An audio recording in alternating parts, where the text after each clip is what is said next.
Betty, the matriarch, if you can stand, Mom. Come on, Mom. I'm going to get in trouble for this. I don't have a script, so bear with me. Mom is our matriarch, Betty. Irene Schultz married our dad, John Trompak, in 1955. My mother's family, over in Garwaho, goes by the name of Sevcov, Sevcov. My father's family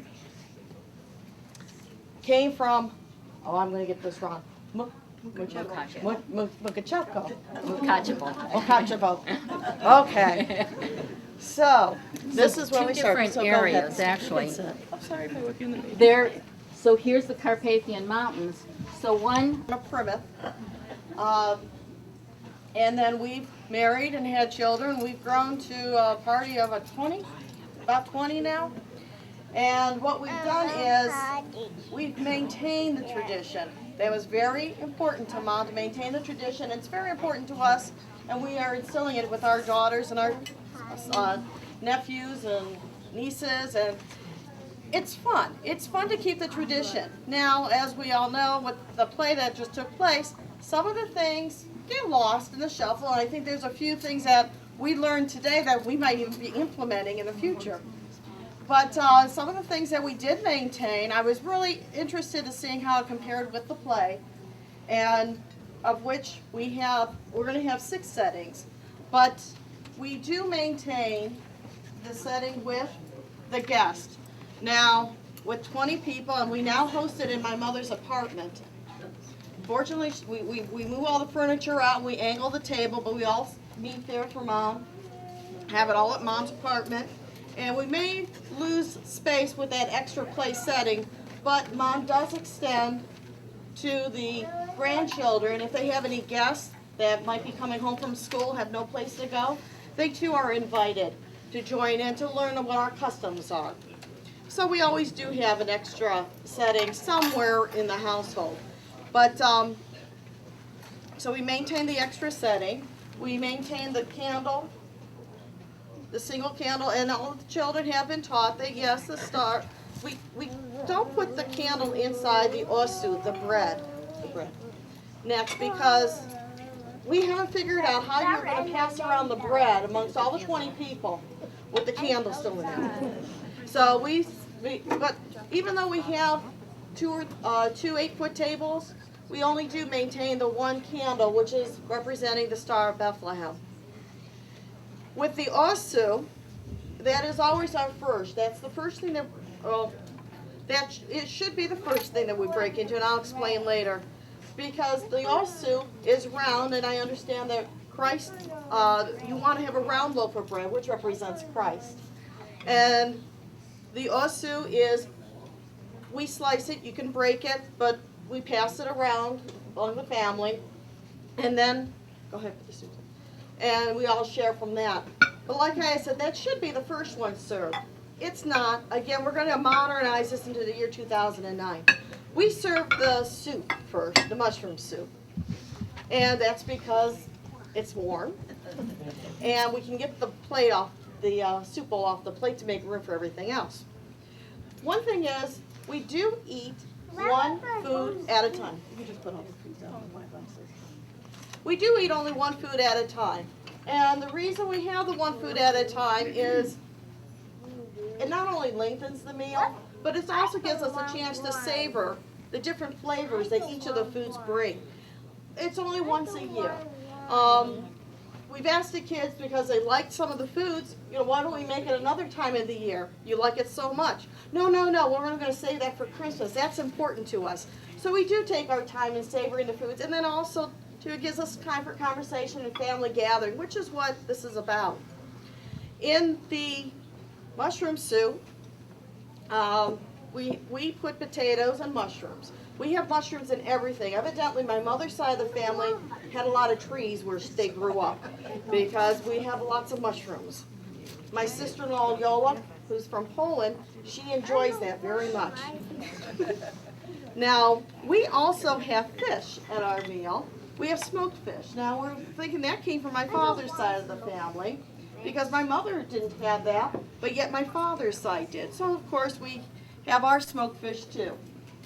We also have garlic, and with our honey bowls, we try to put 2 people per honey bowl. And then we have our pierogi, machanka. The machanka is my mother's side, and that is a gravy, a tomato-based gravy with mushrooms. That's it. The main thing, the main ingredient with all of our foods appears to be the zapraszcza, the thickening. That's used when I put the recipes together, which we have available. That was in everything.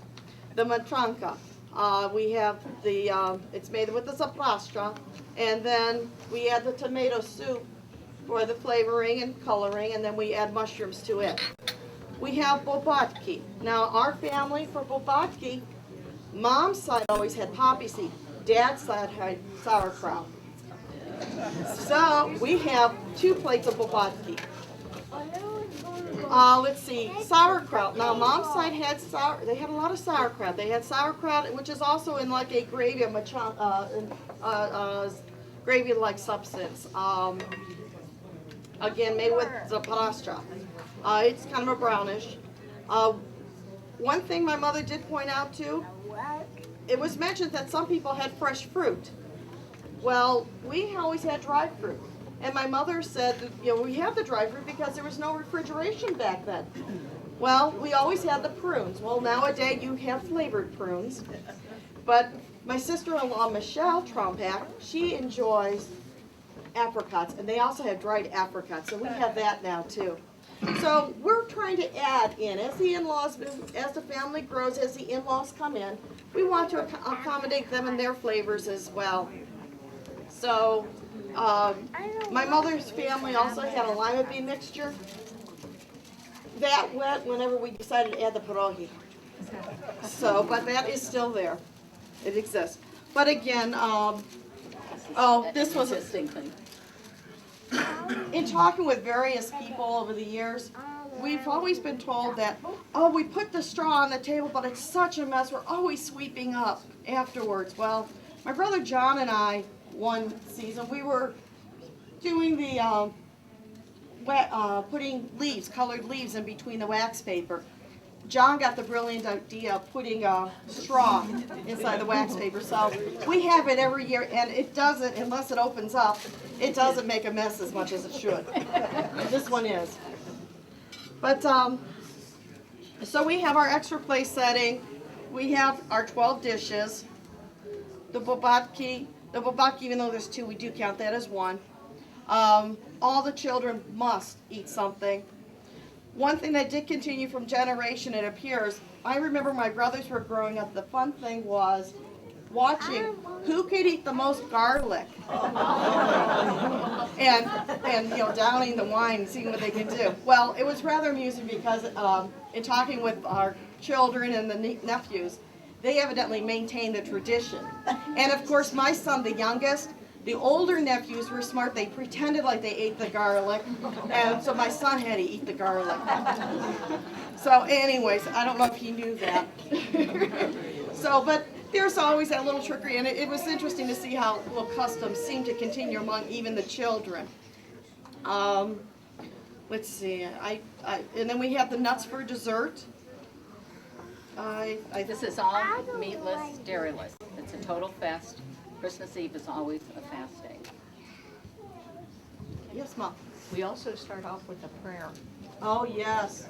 And of course, the one other condition that we do maintain is the troparion is our first, after the food is in place, everyone takes their seat. Before we sit, John, my oldest brother, is the one who starts off with the troparion.